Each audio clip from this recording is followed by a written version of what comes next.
오신 성도님들 예수님의 이름으로 환영하며 우리 주 하나님이 주신 은혜가 충만한 시간 되시길 축복합니다. 제가 기도하고 우리 찬양 하나님께 드리겠습니다. 하나님 감사를 드립니다.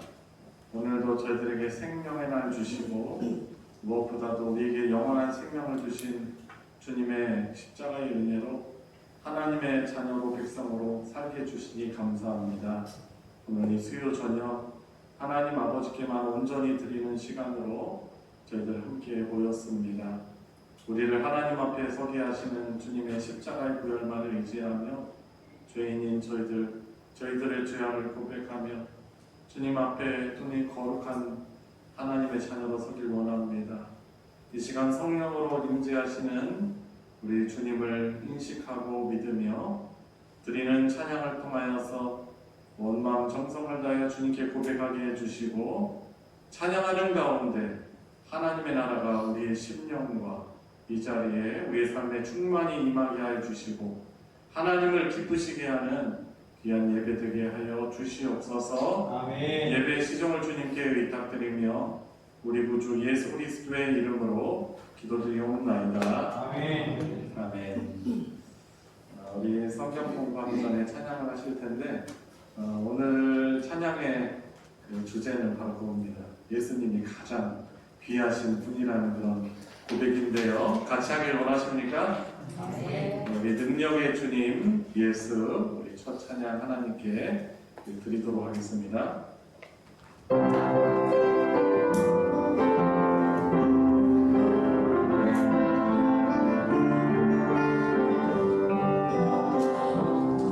능력의 이름 예수 능력의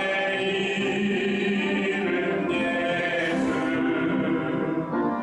권능의 이름 예수 모든 강력을 받은 예수 생명 되신 예수 처음부터 다시 한번 능력의 이름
선물로 받은 자들입니다.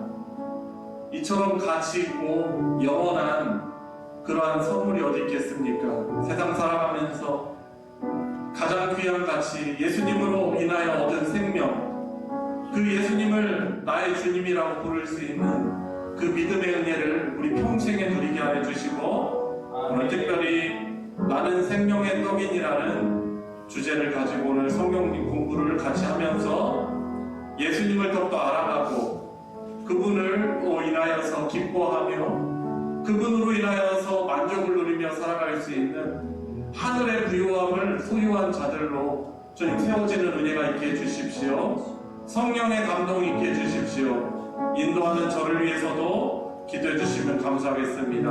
우리 같이 합심해서 기도하겠습니다. 기도하시겠습니다.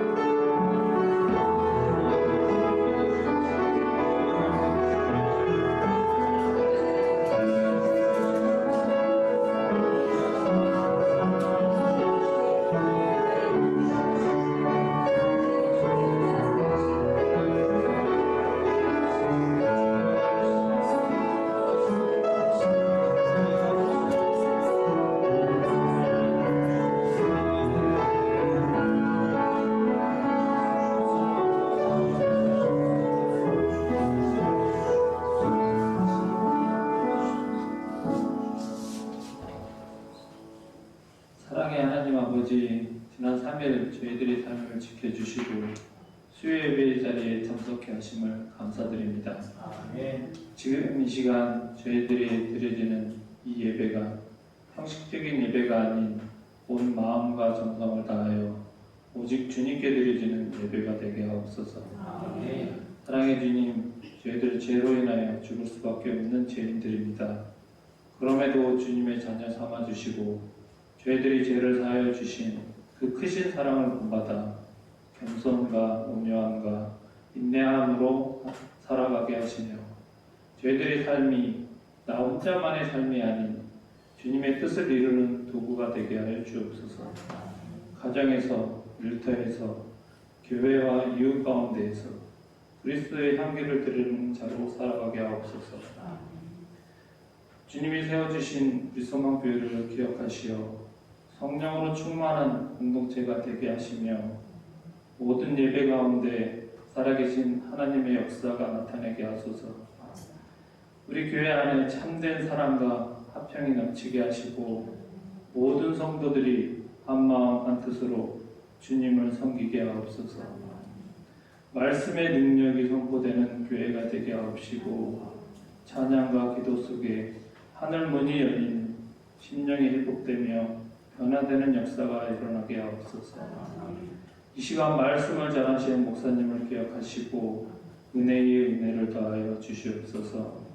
주님의 말씀을 능력과 권세 있게 전달할 수 있도록 언제나 성령의 능력으로 붙잡아 주시옵소서. 그 말씀이 저희들이 가슴에 새겨져 험난한 이 세상을 살아가는 동안 넘어지지 않는 믿음의 뿌리가 되도록 역사하여 주시옵소서. 이 모든 말씀 거룩하신 예수 그리스도의 이름으로 기도드리옵나이다. 아멘.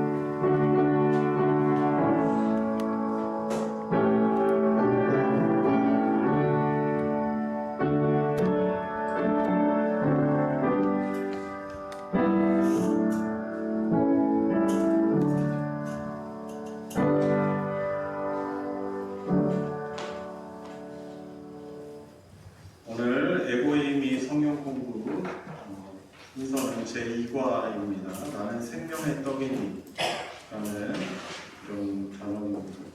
여러분들 가지고 계신 교재는 12페이지죠. 12페이지. 나는 생명의 떡이다라는 그런 주제입니다.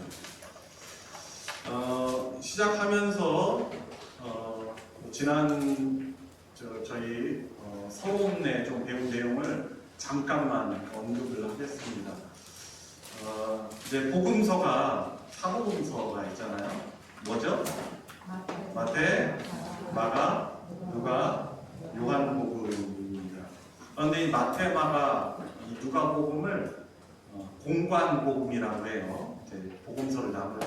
왜냐하면 이제 공통된 그런 관점을 가지고 이렇게 서술했기 때문에 그렇습니다. 그런데 요한복음은 좀 다릅니다.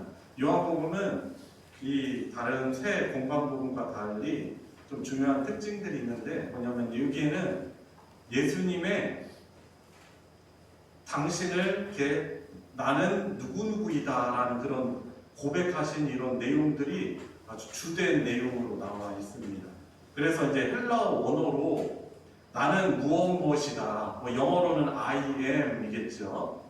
헬라어로 나는 무엇무엇이다라는 그런 표현이 헬라어로 에고 에이미라는 그런 표현이에요. 그래서 우리가 이제 이번에 이제 연말까지 해서 공부하는 이제 성경 공부 제목이 에고 에이미라는 그런 책입니다. 그래서 요한복음에 나와 있는 총 7가지의 예수님의 당신의 자신을 표현하신 내용을 가지고 우리가 이제 공부를 하는데 이제 오늘이 드디어 이제 첫 번째로 나는 생명의 떡이니라는 그런 내용입니다.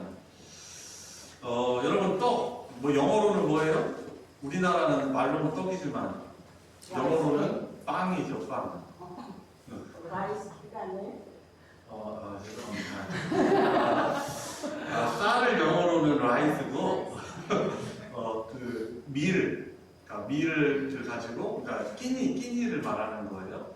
뭐 우리는 뭐 쌀로 떡을 해서 먹죠. 그리고 뭐 서양 사람들은 뭐 쌀도 요즘에 점점 더 많이 먹는 것 같기는 합니다.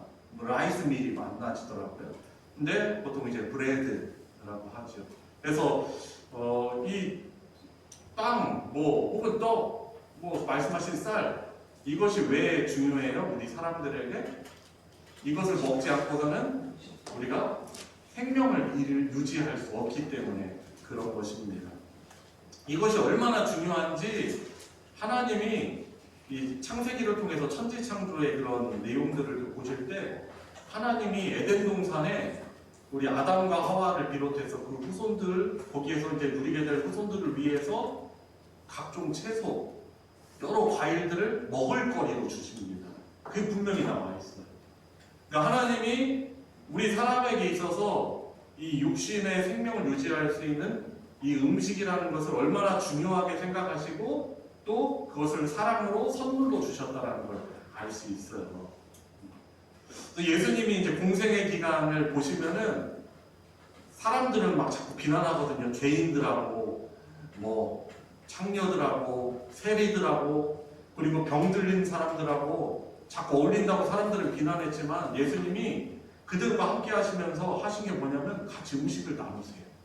같이 그 집에 들어가서 유하시고 같이 음식을 드시고 그리고 음식을 권하시고 예수님을 대신해서 떠난 예수님의 제자들이 갈릴리에 낚시꾼으로 다시 돌아갔을 때, 어부로 돌아갔을 때 예수님이 어떻게 하세요?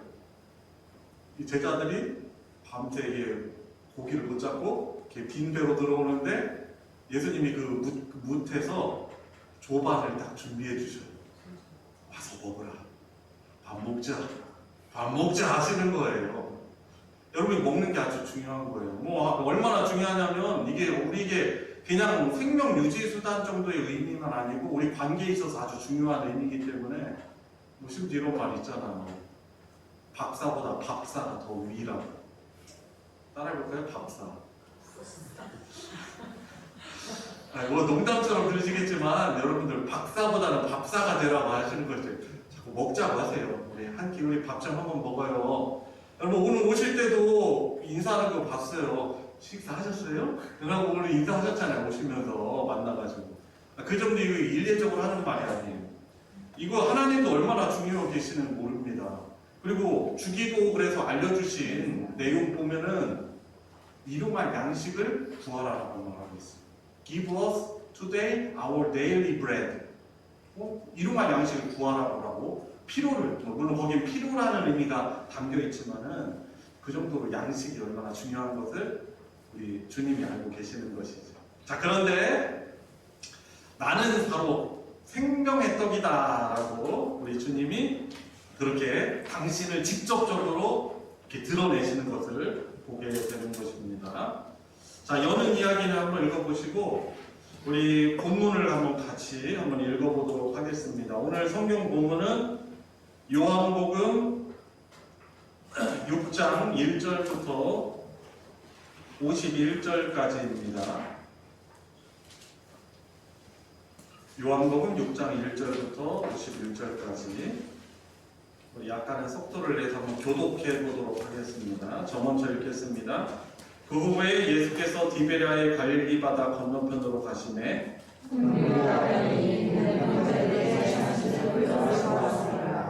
예수께서 산에 오르사 제자들과 함께 거기에 앉으시니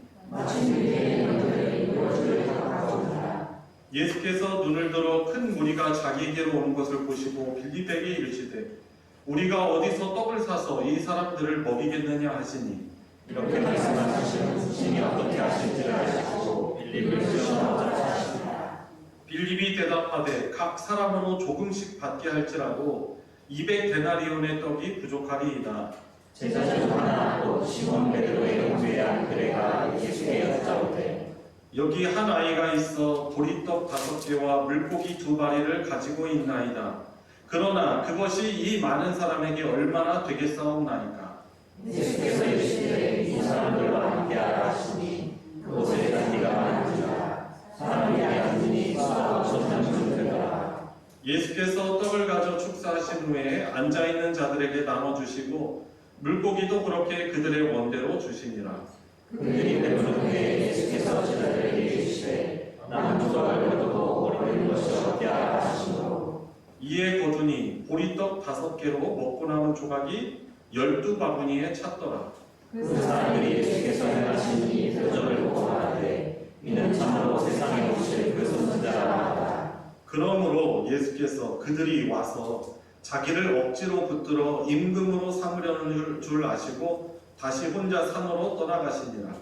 저물매 제자들이 바다에 들어가서 배를 타고 바다를 건너 가버나움으로 가는데 이미 어두웠고 예수는 아직 그들에게 오시지 아니하셨더니 큰 바람이 불어 너가 일어나라. 제자들이 노를 저어 10여리쯤 가다가 예수께서 바다 위로 걸어 배에 가까이 오심을 보고 두려워하거늘 이르시되 내게 들어가지 말라 하시되 이에 기뻐서 배로 영접하니 배는 곧 그들이 가려던 땅에 이르렀더라. 이튿날 바다 건너편에 서 있던 우리가 배 한쪽에 다른 배가 거기 오는 것과 또 예수께서 제자들과 함께 그 배에 오지 아니하시고 제자들만 가는 것을 보았더니 그러나 디베랴에서 배들이 주께서 축사하신 후 여러 떡 먹던 그곳에 가까이 왔더라. 우리가 거기에 예수와 계시고 제자들 서을 보고 곧 배들을 타고 예수를 찾으러 가버나움으로 나서서 바다 건너편에 만나 랍비여 언제 여기 오셨나이까 하니 예수께서 대답하여 이르시되 내가 진실로 진실로 너희에게 이르노니 너희가 나를 찾는 것은 부적을 못 가다게 하려 떡을 먹고 배부른 가다게 하려니와 썩을 양식을 위하여 일하지 말고 영생하도록 있는 양식을 위하여 하라. 이 양식은 인자가 너희에게 주리니 인자는 아버지 하나님께서 인치신 자니라. 그들이 묻되 우리가 어떻게 하여야 하나님의 일을 하오리까. 예수께서 대답하여 이르시되 하나님께서 보내신 이를 믿는 것이 하나님의 일이니라 하시니 그들이 묻되 그러면 우리가 보고 당신을 믿도록 행하시는 표적이 무엇이니까 하시님이 무엇이니까. 기록된 바 하늘에서 그들에게 떡을 주어 먹게 하셨다 함과 같이 우리 조상들은 광야에서 만나를 먹었나이다. 예수께서 이르시되 내가 진실로 진실로 너희에게 이르노니 모세가 너희에게 하늘로부터 떡을 준 것이 아니라 내 아버지께서 너희에게 하늘로부터 참선을 주시나니 하나님의 떡은 하늘에서 내려 세상에 생명을 주는 것이니라. 그들이 이르되 주여 그 떡을 항상 우리에게 주시옵소서. 예수께서 이르시되 나는 생명의 떡이니 내게 오는 자는 결코 줄이지 아니할 터이요 나를 믿는 자는 영원히 목마르지 아니하리라. 그러나 내가 너희에게 이르기를 너희는 나를 보고도 믿지 아니하는도다 하였느니라. 아버지께서 내게 주시는 자는 다 내게로 올 것이요 내게 오는 자는 내가 결코 내쫓지 아니하리라. 내가 하늘에서 내려온 것은 내 뜻을 행하여 아니하고 나를 보내신 이의 뜻을 행하여 하려니라. 나를 보내신 이의 뜻은 내게 주신 자 중에 내가 하나도 잃어버리지 아니하고 마지막 날에 다시 살리는 이것이니라. 내 아버지의 뜻은 아들을 보고 믿는 자마다 영생을 얻는 이것이니 마지막 날에 내가 이를 다시 살리자 하시니라. 자기가 하늘에서 내려온 떡이라 하심으로 유대인들이 예수에 대하여 수군거려 이르되 이는 요셉의 아들 예수가 아니냐. 그 부모를 우리가 아는데 자기가 지금 어찌하여 하늘에서 내려왔다. 예수께서 대답하여 이르시되 너희는 서로 수군거리지 말라. 나를 보내신 아버지께서 이르지 아니하시면 아무도 내게 볼 수 없으니 모든 분을 내가 마지막 전에 다시 살리시리라. 선지자의 글에 그들이 다 하나님의 가르치심을 받으리라 기록되었은즉 아버지께 듣고 배운 사람마다 내게로 오느니라. 이는 아버지를 본 자가 있지 않는 것이 아니라 오직 하나님에게서 온 자만 아버지를 들어가느니라. 진실로 진실로 너에게 이르노니 믿는 자는 영생을 가졌나니 내가 곧 생명의 떡이니라. 너희 조상들은 광야에서 만나를 먹었어도 죽었거니와 이는 하나님께서 내려온 떡이니 사람으로 하여금 먹고 죽지 아니하게 하였습니다. 다 같이 나는 하늘에서 내려온 살아있는 떡이니 사람이 이 떡을 먹으면 영생하리라. 내가 줄 떡은 곧 세상의 생명을 위한 내 살이라 하시니라. 아멘. 요한복음의 기록 목적이 어디에 남아 있었죠? 우리 지난주 우리 첫 과에서 배웠었죠. 요한복음의 기록 목적이 몇 장 몇 절이에요? 20장 31절. 거기 31절. 거기서 요한복음의 기록 목적을 뭐라고 말하고 있어요? 예수님이 그냥 보통 사람이 아니고 하나님의 아들 그리스도이시다라는 것을 믿게 하고 그 믿음을 힘입어서 그죠? 생명을 얻게, 생명을 얻게 하려는 것이죠. 그래서 오늘 이 주제도 예수님이 생명의 떡이시다라는 것을 우리가 믿고 바로 생명을 얻는 것, 바로 오늘의 주제라고 할 수 있겠습니다. 참 예수님이 벌써 이렇게 예수님을 따르는 사람들을 보면서 음식에 대해서 먼저 말을 꺼내시는 거예요. 여러분 먹는 거 정말 중요하잖아요. 여러분 우리가 예배를 드릴 때 우리가 주일을 모였을 때도 뭐 정말 본질은 아닌데 우리에게 중요한 부분이 같이 떡을 떼는 거잖아요. 그죠? 그래서 주일날 우리 집사님들, 권사님들이 우리 전도에서 맛있게 음식을 해줘서 우리가 음식을 먹으며 교제를 하고 있습니다. 근데 예수님이 벌써 이 모인 군중들의 그들이 어떻게 먹을까 제자들에게 한번 물어보시는 것이죠. 그래서 묻습니다. 이제 날이 개천 이제 배고프고 이제 굶주리는 것을 보시고 특히 요한복음 6장에 나오는 오병이어의 사건은 요한복음에만 나온 것이 아니고 공관복음에도 나와 있어요. 이 공관복음에도 나온 아주 중요한 사건인데요. 이들을 보시고 불쌍히 여기셔서 제자들에게 이제 물어보시는 거예요. 이제 믿음도 시험하시면서 이 사람들을 어떻게 먹이겠느냐라고 했더니 아주 계산이 엄청 빠른 빌립이라는 제자가 뭐라고 말합니까? 아우 이 많은 사람들 먹으려면은 200데나리온의 그런 떡이 필요합니다. 1데나리온이 남자 성인 하루 품삯 그러니까 노가다 해서 벌을 수 있는 돈이라고 할 때 한 15만 원이라고 해봅시다. 15만 원. 요즘에 그 정도 아마 줄 거예요. 15만 원 일당이면은 이것을 200 곱하면 얼마예요? 얼마예요? 3천만 원이죠? 그죠? 3천만 원 정도가 필요하다는 거. 이 광야에서 어떻게 근데 그만한 떡을 구해 먹일 수 있느냐 하는 거죠. 계산은 빠른데 사실 대책이 없는 거죠. 최소. 근데 나중에 이제 어떻게 되죠? 이 사람들이요, 예수님이 행하신 이 기적을 통해서 그냥 최소만 먹은 게 아니고 나중에는 배불리 먹고 그들이 원하는 대로 주었다라고 말하고 있고 남은 것을 다 모으니 몇 광주리가 남습니까? 12광주리. 성경에서 완전함을 뜻하는 숫자예요. 그러니까 풍성하게 남았음을 말하고 있는 거죠. 자, 1번 문제로 한번 들어가 보도록 하겠습니다. 자, 1번. 군중들은 기적을 경험했으나 그 속에 담긴 뜻을 깨닫지 못했습니다. 자, 관련 질문, 관찰 질문 1번을 조아영 강사님 한번 읽어주세요. 오병이어 기적을 경험한 당일 군중들이 보인 반응은 무엇입니까?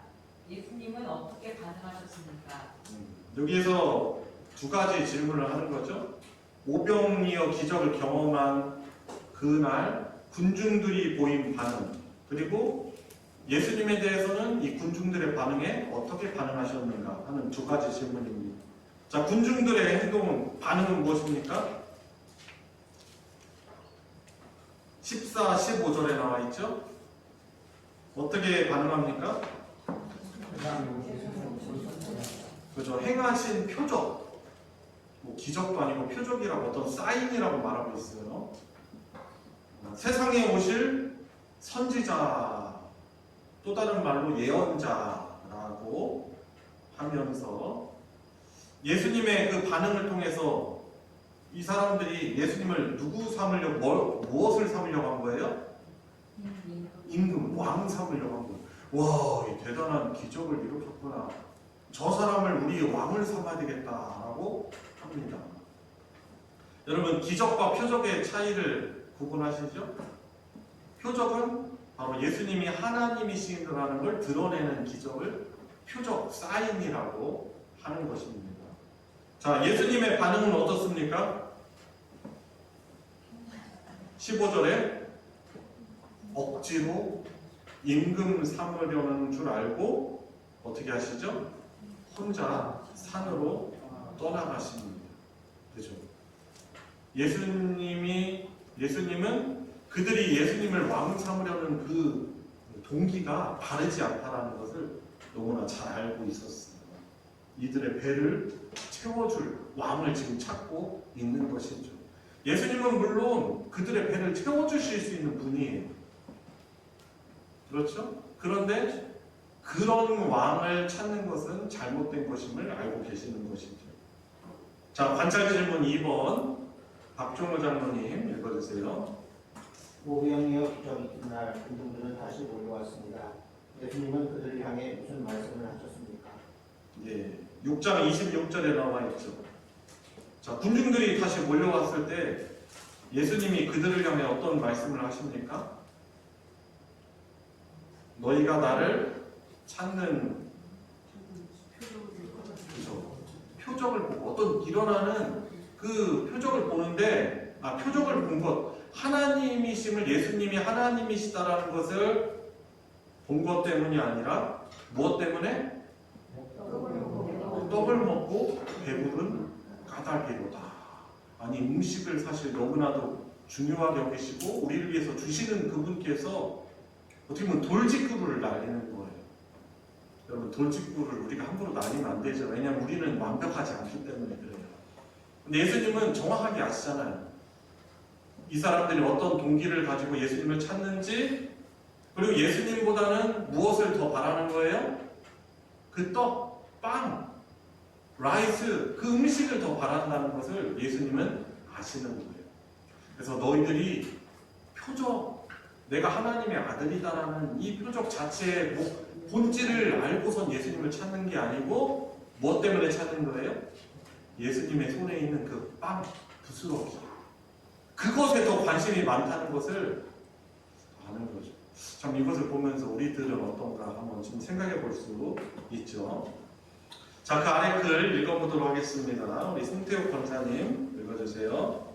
멸절 무렵 예수님은 떡 5개와 물고기 2마리로 5,000명이나 되는 군중들을 배부르게 먹이셨습니다. 기적을 본 군중들의 반응은 즉각적이었습니다. 예수님을 구약에 예언된 그 선지자라고 부르며 자신들의 왕으로 삼고자 했습니다. 예수님은 그들의 잘못된 요구에 응하지 않으셨습니다. 그들을 떠나 혼자 산으로 가셨습니다. 시몬 베드로의 장모를 비롯하여 많은 병자들을 고쳐주신 다음날 사람들이 몰려와서 예수님을 찾을 때도 예수님은 그들을 떠나 다른 마을로 가셨습니다. 예수님은 즐거이 은혜를 베푸시지만 잘못된 기대와 욕구에는 응답하지 않으십니다. 네, 예수님은 이러하신 분이죠. 여러분, 근데 물론 우리들이 참 처음 믿음 생활 시작할 때는 어떻게 보면 이런 고귀한 동기, 하나님 당신이 정말 제일 귀하십니다, 이런 고백을 할 수는 없어요. 처음에는 우리 어떤 질병 문제나 어떤 우리 경제적인 어떤 어려움들이나 다른 사람들에게 말하기 어려운 문제를 해결하고자 우리가 교회에 나와서 하나님을 불러 찾아요. 그 너무나 좋은, 처음에 올 때는 귀합니다. 그런데 나중에 우리가 믿음이 자라나면 어때요? 그 문제 자체 해결도 너무 감사하지만 예수님 그분 자체를 더 소중히 여기게 된 거거든요. 그걸 감사하게 되는 것이죠. 자, 그래서 예수님은 은혜를 즐거이 베푸시기도 하지만 잘못된 기대와 요구에는 응답하지 않으시는 분이시기도 하다라는 것이죠. 자, 그 다음 페이지 14페이지 남현석 권사님 읽어주세요. 오병이어의 기적이 있은 다음 날에도 사람들은 예수님께 몰려왔습니다. 그들은 기적의 떡을 먹고 배가 불렀지 기적을 통해 교훈을 얻지 못했습니다. 예수님이 베푸시는 기적은 예수님이 누구신가를 보여주는 표적이었습니다. 군중들은 놀라운 기적을 경험했을 때 그것을 통해 예수님이 누구신지 깨닫지 못했습니다. 그러므로 주님께서는 그들을 향해 너희가 나를 찾는 것은 표적을 본 까닭이 아니요 떡을 먹고 배부른 까닭이라고 말씀하셨습니다. 이제 그들에게 필요한 것은 기적의 반복이 아닙니다. 또다시 떡과 물고기로 배를 채우는 것이 아닙니다. 표적의 의미를 해석해주는 진리의 말씀이 필요한 것입니다. 우리를 예수님께로 이끌지 않는다면 아무리 크고 놀라운 기적이라도 쓸모가 없습니다. 네, 여러분 믿음 생활하면서 이런 체험 얼마나 중요합니까? 이런 체험은 너무나 중요해요. 하나님이 정말 전능하시고 놀라운 기적을 베풀어 주시는 분이시다라는 것 우리가 경험하면 얼마나 좋습니까? 그런데 이제 그거보다 더 중요한 것은 뭐예요? 그 기적을 일으켜 주신 하나님을 우리가 잘 알고 믿어서 영생을 얻는 거예요. 여러분 실제로 그동안 한번 여러분들의 인생 한번 여정 가운데 생각해 보십시오. 우리들 주변에는 분명히 그런 분들 있을 수 있어요. 교회 나오시면서 정말 놀라운 기적들을 경험을 했거든요. 근데 나중에 그 믿음이 오래가지 못하여서 다시금 세상으로 돌아가는 분들이 간혹 계십니다. 어떻게 보면 그 문제 해결을 받았다는 거 얼마나 좋아요. 귀하잖아요. 체험이 귀하잖아요. 그런데 그 체험을 통해서 하나님을 만나야 되는 거 아니겠어요? 그죠? 우리 주님은 이 사람들이 오병이어의 기적을 통해서 이 표적을 통해서 주님을 만나기를 원하셨던 것이죠. 여러분 그래서 이 마지막 부분에 나와 있는 것입니다. 우리를 예수님께로 이끌지 않는다면 그 기적이, 그 표적이 아무리 크고 놀라운 기적이라도 그것은 쓸모가 없습니다. 단언하기도 할 수 있는 것이죠. 자, 2번 넘어가도록 하겠습니다. 첫 번째 아까 부분에서는 군중들이 기적을 경험했지만 그 속에 담긴 뜻을 깨닫지 못했다는 것을 우리가 가지고 한번 연구를 해본 거고, 이번에는 영생하도록 있는 양식을 위하여 우리가 일해야 합니다. 추구해야 된다는 거예요. 추구. 영생하도록 있는 양식을 추구하라라는, 그렇게 바꿔서 말할 수도 있는 것입니다. 관찰 질문 세 번째 보도록 하겠습니다. 이재복 집사님 읽어주세요. 오병이어 기적은 군중들에게 구약 시대에 있었던 어떤 사건을 연상시켰습니까? 그 이유는 무엇입니까? 이 군중들이요 떠올려요. 이들이 오병이어 사건을 경험한 걸 가지고 떠올리면서 예수님께 대답을 하거든요. 자, 어떤 사건을 연상시켰습니까? 31절에 나와 있죠. 광야에서 만나가 내려서 먹은 사건이죠. 장소가 어디예요? 오병이어를 그 표적을 경험한 곳도 광야입니다. 그러니까 아마 이런 공통점이 있었죠. 어떤 기적이에요? 초자연적인 역사로 아주 충분하게 그리고 배불리 먹은 것을 떠올린 것이죠. 그러니까 이들은 이제 자신들의 조상들의 역사를 사실 알고 있었던 사람들인 것이죠. 자, 이런 사건을 연상시켰습니다.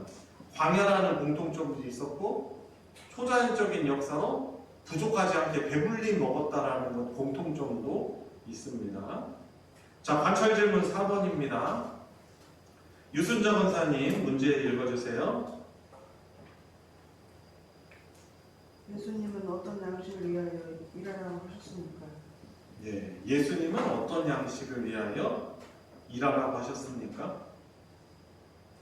어떻게 27절에서 말씀하시죠? 무엇을 추구하지 말고 썩을 양식을 위하여 일하지 말고 반대로 대조적으로 영생하도록 있는 양식을 위하여 일하라.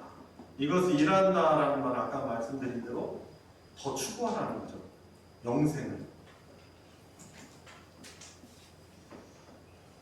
썩어 없어질 양식을 추구하지 말고 영원히 있어서 영생을 주는 양식. 그러니까 영원히 있어서 사실 이 오병이어도 먹었는데 어떻게 돼요?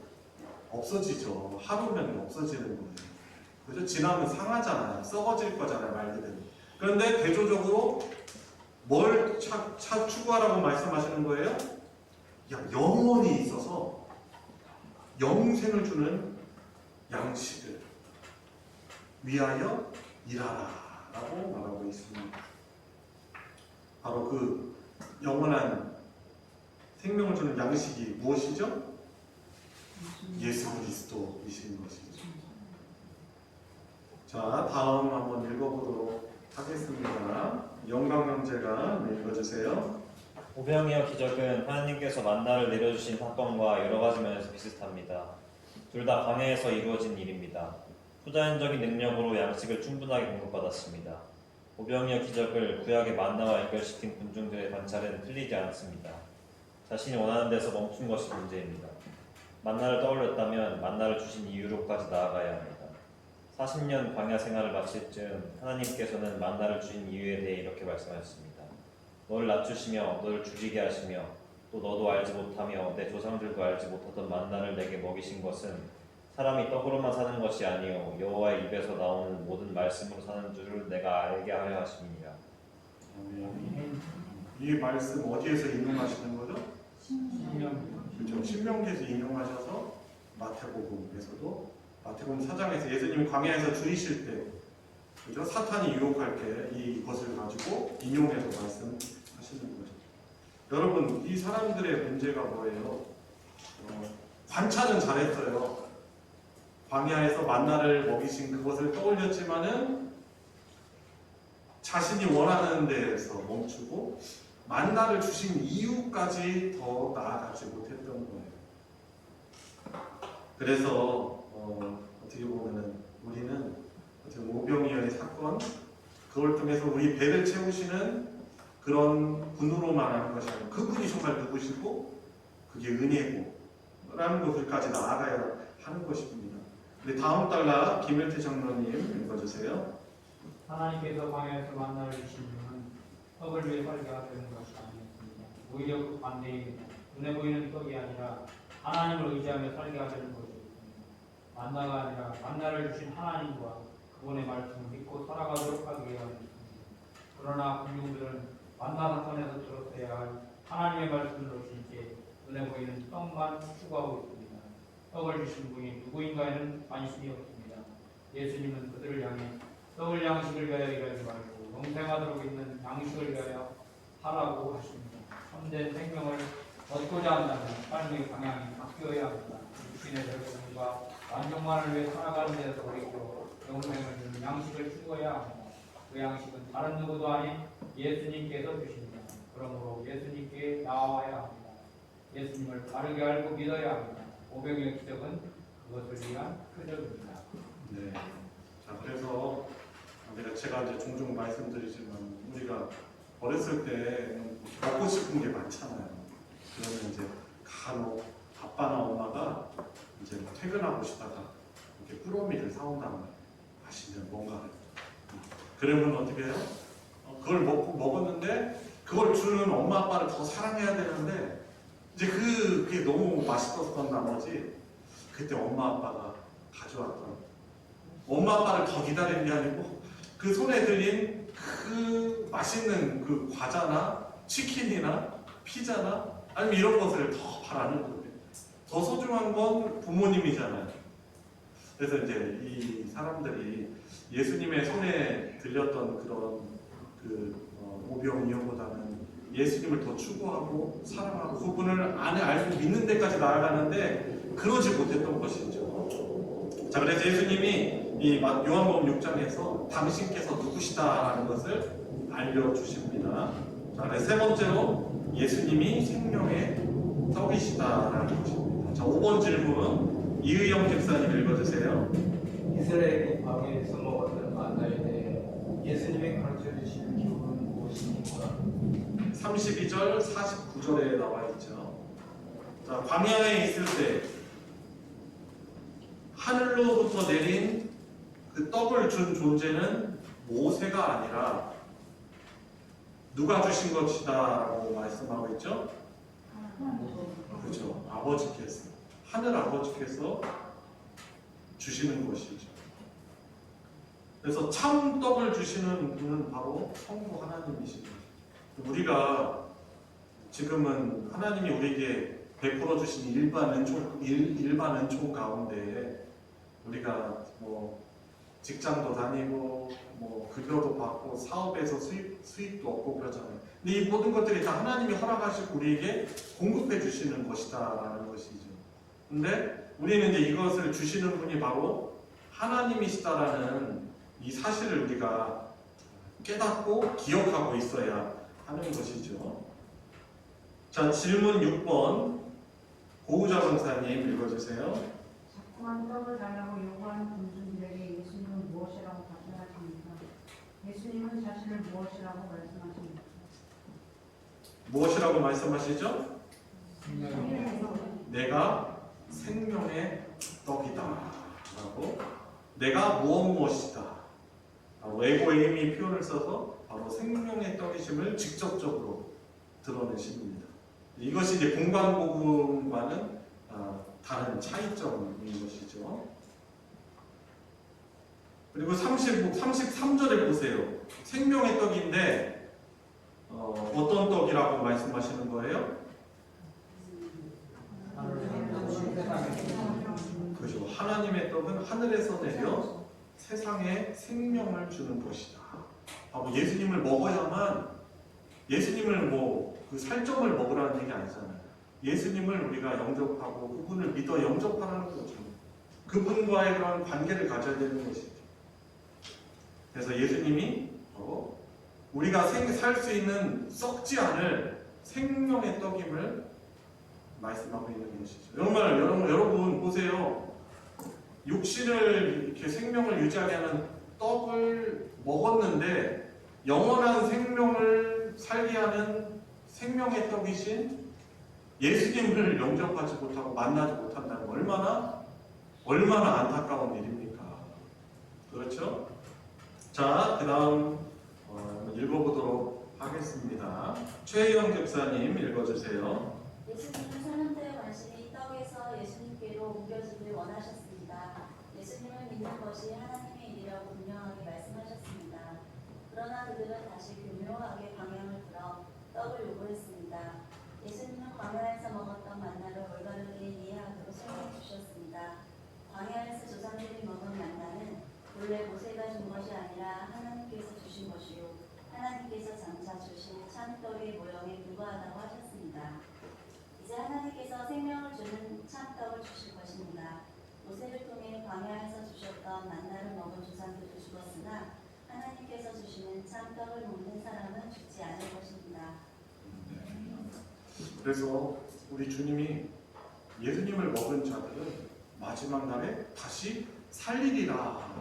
생명의 떡이신 예수님을 먹은 사람들은 마지막 날에 다시 살리리라라고 말씀하시는 것이죠.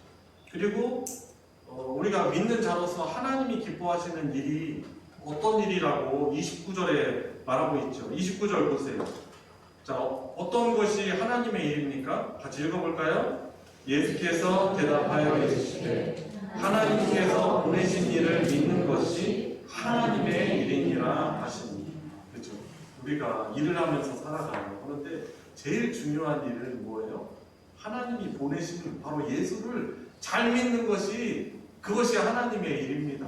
가장 중요한 일이다라고 할 수 있는 것입니다. 아무리 우리가 정말 세상에서 성공하고 뛰어나고 가장 참되고 고상한 생명의 지식인 예수님을 믿지 못하고 받아들이지 못하면은 그것은 허무하고 그저 허망한 것이다라고 할 수 있는 것입니다.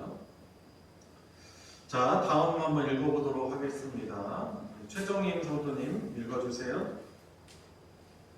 계속해서 떠보려고 하는 분들에게 예수님은 자신이 바로 생명의 떡이라고 하십니다. 그냥 떡이 아닙니다. 생명의 떡입니다. 그 안에 생명이 있었으니 예수님이 생명의 그 자체이시기에 생명의 떡이요 사람들에게 생명을 주는 분이시기에 생명의 떡입니다. 배고픈 사람들이 떡을 먹기 위해 나온 듯이 예수님에게 나와야 합니다. 떡을 바라만 보는 게 아니라 먹고 삼키듯이 예수님의 영접을 하고 믿어야 합니다. 네, 거기까지요. 그래서 예수님이 계속 떡을 요청하는 빵을 요구하는 군중들을 향해서 직접적으로 말씀해 주시는 거예요. 내가 바로 생명의 떡이다 라고 말씀하시고 있죠. 그리고 요한복음 안에서도 보면은 바로 그분이 바로 생명이시다라는 것을 요한복음이 우리에게 계속해서 증거해 주고 있는 것이죠. 그래서 배고픈 사람이 떡을 먹기 위해 나오듯이 누구에게 우리는 나와야 돼요? 예수님께 우리는 나와야 하는 것입니다. 예수님을 영접하고 믿어야 하는 것이죠. 참 안타깝게도 예수님이 당신이 생명의 떡이다라는 것을 말씀하시자 그 예수님을 통해서 오병이어 기적과 배부름을 경험했던 많은 사람들이요 거의 대부분 다 떠납니다. 나중에 이제 6장 이제 보시면은 그 사람들이요 예수님 도대체 저 사람이 무슨 말 하는지 우리는 모르겠다 하면서 떠나버려요. 예수님이 제자들에게 물어보시잖아요. 베드로에게 제자들에게 너희도 나를 떠나려느냐 했더니 생명의 떡이 여기 계시니 우리가 누구를 찾겠습니까? 라고 이제 믿음을 고백하게 되는 것이죠. 자, 그 다음 부분 김경숙 권사님이 한번 읽어주세요. 세상의 소유와 쾌락. 세상의 소유와 쾌락이 주는 만족은 일시적입니다. 내면 깊은 곳까지 채워주지 못합니다. 그래서 더 많이 소유하려 하고 더 자극적인 것을 찾아다닙니다. 그러나 밑빠진 독처럼 아무리 채워도 다시 목마르고 공허할 뿐입니다. 거기에는 진정한 생명이 없기 때문입니다. 예수님이 생명의 떡입니다. 오직 예수님만이 우리에게 참된 생명과 만족을 주십니다.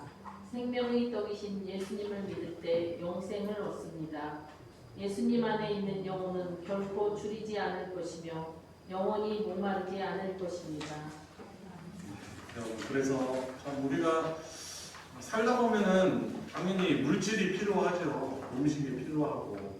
그런데 우리가 예수님으로 배부름을 얻지 못한다면, 그러니까 우리 영적인 배부름을 얻지 못하잖아요. 그럼 어떻게 해요? 우리 사람은 다른 것을 행함으로 내 갈증을 그 배고픔을 채우려고 한단 말이죠. 우리가 예수님으로 만족을 못 얻잖아요. 어떻게 해요? 온라인 쇼핑을 해서 쿠팡에서 아니 뭐 알리에서 계속 뭔가를 찾는 거예요. 나에게 만족을 내 필요를 막 자꾸 찾아요. 계속. 근데 그걸 한다고 해서 여러분들 어떤 물건을 여러분들이 정말 득템을 해가지고 샀다고 생각해 보세요. 근데 예수님으로 만족을 못 얻잖아요. 그거는요 금세 또 다른 것을 우리는 찾게 돼 있는 것이죠. 그러니까 우리가 예수님을 찾아야 되는 거죠. 그래서 오늘 이 말씀이 우리에게 얼마나 참 귀한 교훈을 주는지 모릅니다. 여러분 그래서 근데 오해는 하지 마세요. 그렇게 필요를 찾는 것을 정죄하시는 게 아니에요. 하긴 하되 예수님보다 더 찾고 있다면 문제란 말인 것이죠. 네, 오해를 하지 마시기 바랍니다. 쿠팡 관계자가 혹시 안 계시죠? 네, 그 의미를 아시리라고 저 생각합니다. 자, 적용을 위한 질문 보도록 하겠습니다. 자, 마지막 부분 윤성자 권사님 읽어주세요. 예수님을 믿어 얻고자 하는 복이 무엇입니까? 예수님에 대한 잘못된 기대를 가졌다가 실족했던 군중들을 보며 무엇을 배웁니까? 네, 여러분 우리가 예수님 믿어서 얻고자 하는 복이 뭘까 한번 생각해 보세요. 아, 내가 예수님 믿어서 내가 얻으려는 게 뭔가? 언젠가 변질되거나 썩어지거나 끝나는 그것을 내가 예수님을 통해서 얻으려고만 하고 있지 않은가? 어떤 것인 것 같아요? 그렇게 저는 그렇게 좀 써봤습니다. 그동안 예수님 그분을 원하고 사랑하고 구했던 것보다도 그분의 손에 들렸던 떡 부스러기를 추구하며 살아왔음을 고백한다라고 썼습니다. 너무 중요한 것 알죠. 우리 주님도 당연히 아시죠. 근데 예수님을 믿어서 그 영생을 얻은 기쁨보다는 언젠가 썩어 없어질 것을 얻어가지고 응답해 주셨어. 그러면 너무 좋잖아요. 근데 그것에 더 예수님 그분을 얻은 것보다 기뻐했던 우리들의 모습은 있지 않았는가 하는 것이죠. 근데 만약에 원하는 것이 주어지지 않으면 어떻게 해요? 실망하게 돼요. 실망. 그리고 하나님을 멀리하여 찾지 않을 수도 있는 거예요. 그래서 실족했습니다. 이들은 오병이어의 사건을 경험했음에도 불구하고 실족해서 예수님을 떠나가요. 그럼 우리는 어떻습니까? 내가 원하는 바가 이루어지지, 그 떡이 얻어지지 않는다 해서 이 군중을 닮은 모습들이 있지 않는가 좀 생각해 봐야 할 것입니다. 그리고 2번 한번 보도록 하겠습니다. 배원칙 장로님 읽어주세요. 예수님으로 베풀을 때, 영적으로 베풀을 때와 그렇지 못할 때 세상의 소유와 즐거움에 대한 반응은 어떻게 다릅니까? 네, 두 개를 한번 대조해서 한번 생각해 보세요. 한번 작성해 보시기 바랍니다. 예수님으로 인해 우리가 배부를 때가 있어요. 영적으로 막 느끼는 만족감이 있죠. 그때와 예수님을 통해서 그 만족을 누리지 못할 때 세상의 소유와 즐거움에 대한 반응이 어떻게 다를까요? 여러분 우리가 예수님으로 인해 배부르잖아요. 그러면 우리 어떻게 해요? 만족해요. 그냥 주신 지금 상황에 대해서 만족해요. 그리고 자족한다고 하죠. 자족. 그죠? 지금 있는 것을 스스로 참 있는 그대로를 만족스러워하는 거죠. 그리고 어때요? 평안을 느껴요. 평안. 그리고 감사를 하게 돼요. 지금 내가 가지고 있는 소유와 즐거움에 대해서 그냥 주신 것 자체도 감사한 거예요. 아, 생명을 주셨는데 이것까지 주셨네. 감사하는 거지. 내가 결핍은 있는 거 맞는데 내가 구하지 않아도 이것 이미 나에게 주셨다. 그것을 보게 된다니까요. 그래서 감사하게 되죠. 자, 그런데 예수님으로 인해서 영적으로 배부르지 못할 때는 어떻습니까? 어떤 것 같아요? 세상에 더 목말라 합니다. 세상적인 소유에 막 목말라가지고 그것이 있고 없음에 따라 내가 기분이 좋기도 하고 나쁘기도 하고 비굴하게 생각하고 내 처지는 왜 이 모양이냐, 저 사람들은 그냥 보통으로 가지고 있는 게 저건데 나는 저걸 왜 가지고 있지 못하는가 하는 신세한탄을 하게 돼요. 어떨 때? 예수님으로 인하여서 영적인 만족을 우리가 누리지 못할 때 그런 것이죠. 그래서 참 이걸 생각하면 저나 우리 여러분들 또 주시는 깨달음이 아마 있을 거예요. 여러분 그래서 오늘 참 생명의 떡이신 예수님을 우리가 받았다는 것이 가장 큰 복이에요. 그죠? 우리의 필요도 너무나 잘 아실 거예요. 아멘입니까? 예. 그래서 참 우리의 필요를 이루할 양식을 구하지만 무엇을 더 구하고 추구해야 되겠어요? 예수 그리스도, 그분. 예수 그리스도를 요한복음에서는 태초로부터 계셨던 말씀이다라고 말하고 있어요. 그러니까 우리가 예수님을 추구하고 예수님을 사랑하는 것은 곧 무엇을 추구하고 사랑하는 거예요? 그분의 말씀. Our daily bread는 뭐예요? 하나님의 말씀인 거죠. 그래서 매일 성경 큐티하고 성경을 매일매일 읽고 우리는 그걸 통해서 주님을 더 추구하고 동행하고 또 만나고 하는 것입니다. 그래서 오늘 주시는 어떤 교훈들을 통해서 생명인 떡이신 예수님을 더욱더 추구하시고 그분으로 인해서 만족함을 누릴 수 있는 우리 성도님들 되시기 바랍니다. 자, 우리 같이 기도하도록 하겠습니다. 우리 같이 기도할 때 회개의 기도 드릴까요? 예수님보다는 썩어질 것에 유무에 집착하고 민감해하고 속상했던 우리들의 모습이 많이 있죠.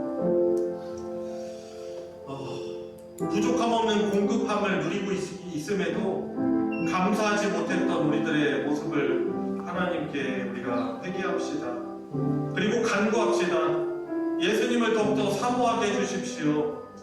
그분이 나를 위해서 그 생명 주신 것을 더욱 감사하며 그분의 말씀, 영적인 떡, 생명의 떡이신 그분의 말씀을 더욱 추구하고 기뻐하며 영적 배부름을 누리게 해주십시오. 우리 같이 합치면서 우리 기도하도록 하겠습니다. 기도하시겠습니다. 주님 사랑하면서 정말 우리에게 진정한 갈증을 해소시켜 주시고 진정한 배고픔을 궁핍함을 채워주시는 주님이 우리를 위해서 이 땅에 오셨고 그분 자신을 주셨건만 저희들은 끊임없이 세상에 썩을 것을 정말 그분들처럼 추구하며 그것에 목말라하며 이미 주신 것에 대해서 감사하지 못하고 만족하지 못하고 가장 귀한 예수 그리스도를 받았음에도 불구하고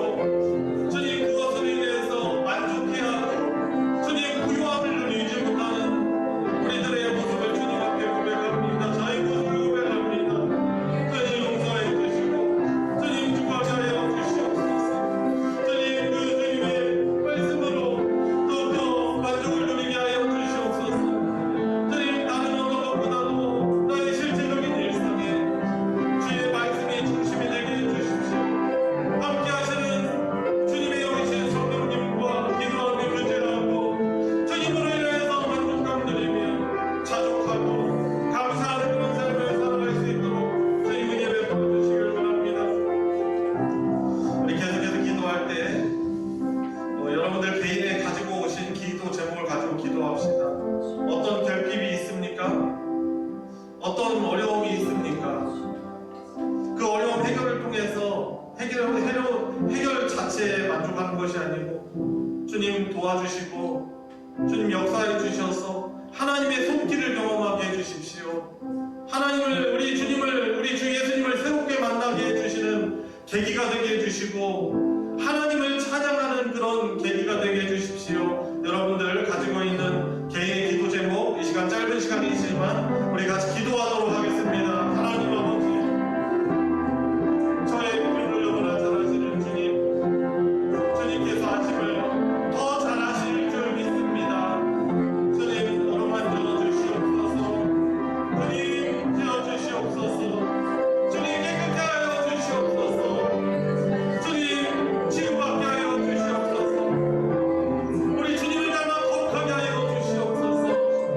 주님과 동행하게 하여 주시길 원합니다.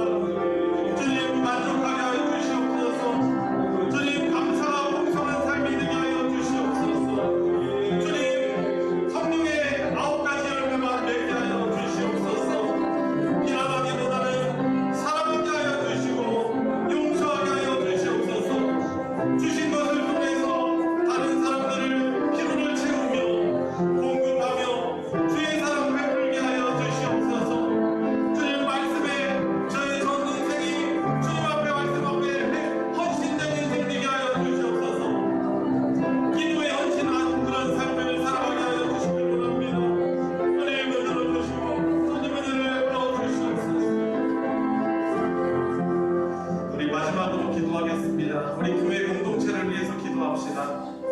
여러 결핍과 또 육신의 연약함, 질병 가운데 있는 우리 교우들이 있습니다. 우리가 기도하라고 우리를 그들에게 붙여주셨습니다.